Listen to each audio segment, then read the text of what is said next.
What if you had a time machine, Zora, and you could go back in time, what two hacks do you wish you would have started 20, 30 years ago? Oh my goodness. Oh my goodness. 20 or 30 years ago, what hacks would I have started? Probably getting outdoors into sunlight first thing Mm. in the morning. I I do it now, but I think that would have been a really good thing when you're raising kids. When I think Oh, about 20 sure. years ago, my kids were 4. Like it's Yeah. more or less. And that, you get frazzled. You don't have time. And I know it doesn't take much. And I was Mhm. living at that time in Moscow. Cold makes Seattle sound like it's paradise. Like Very true. You no win. sunlight whatsoever, snowing. And I remember looking out every morning, gosh, I wish. But even if it's not sunny, you still can get the benefits of light. It's not Mhm. the sunlight necessarily. I mean, that's there are certain wavelengths, but we can get a lot of benefits just by getting outdoors. So, we had a teeny tiny balcony. I could have opened the windows and just try to get a little bit of light in my eyeballs, and then that probably would have set me up as well for the rest of the day. I think it's such a Mhm. simple hack that I would have loved to, yeah, could have benefited from back then. Mhm. Yeah, that's a good one. Yeah. Yeah. Do you have a second one? I would say I wish I had, I don't know how much of a hack it is, but hacked my hormones in a way that understood at the time. It was, let's say I was having perimenopausal symptoms, but not really knowing what the word perimenopause is or Mm. understanding. So, in fact, hacking, a lot of biohacking is all about testing, measuring, and assessing, looking at blood work or urine testing or something. And I Mhm. didn't know anything about that back then, but I wish I kind of knew about my hormones back then and measured everything when it was quote unquote good, or my Mm. levels were high, or it more or less. And then if there was a little dip or something going on, because I remember in my mid 30s, I was crying for no reason. Like I couldn't understand what was going on, because it was like there was no trigger and there was no like, I just started bawling. Oh, And no. I was like, what's happening? I thought I was losing my marbles, and it must have been just sort of a drop in progesterone, which is very common in your mid 30s. But I had Yep. no idea. I thought I was losing my mind. So if I was aware of that, and I was like, oh, maybe I should go test my hormones and like, let's Mhm. see.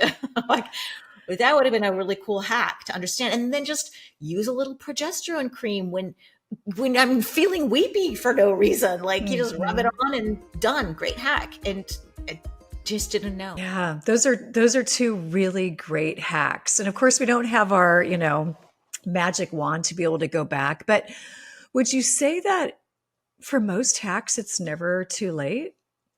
It's never too late. It's better late than never. Let's say Mhm. certain things. I always have this discussion with every trainer I meet, because I've heard that when you by the time you reach 20 mid 20s, you've stopped building muscle cells. Like you can't create any more fast twitch or slow twitch Hmm. muscles. You can make them grow, and they'll shrink and you can get hypertrophy, but there's a limit to when you can sort of develop and create these things.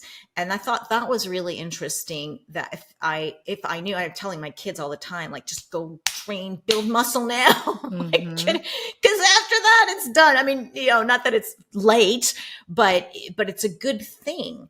It's a good thing to do things early. And that's why I used to always say aging starts, aging is inevitable and suffering is optional. And the same thing, I always say aging, longevity starts in childhood. So the earlier the better, Mhm. but it's better late than never, right? And I think and it's harder as you get older, right? And sometimes I don't know, when I was just starting this menopause journey, I had people around me saying, "Oh, you should slow down, and it's time to relax and Mhm. chill, and you don't need to train all the time." I'm like, "Wait a second. No, I think menopause is a time to speed up. Like, we Yeah. have to work harder. It used to be Yeah. able to build muscle easily when I was younger. Well, it's harder now, so now I got to work harder." Like, so I Yeah, think I'm you're going to right. speed up a Yeah. little bit. And not slow down. I mean, not make yourself life crazy and cortisol all over the place, but just saying for me, and again, everyone's different. There's some people who, again, that works great for them, but I still have a lot of things I want to do in my life. And I think I need to work a little harder. So, Mhm. yeah, it's never true. I've never done a triathlon and I want to do one. I want to do one. So Okay, you go, girl. Yeah, that's awesome.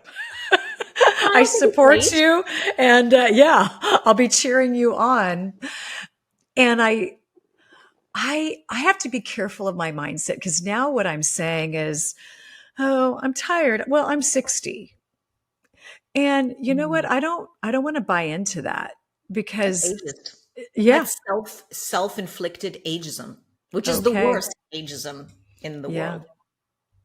You're right. And what I'm what I am going to do is reframe and yes, maybe I'm tired, but I was also tired at 40. So I'm going to reframe and say, I'm Yes. enjoying this season in my life. And I worked out really hard yesterday. So today is a rest day and Yes. just reframe. And I do find that when I lift really heavy, I do need a little more rest the next day.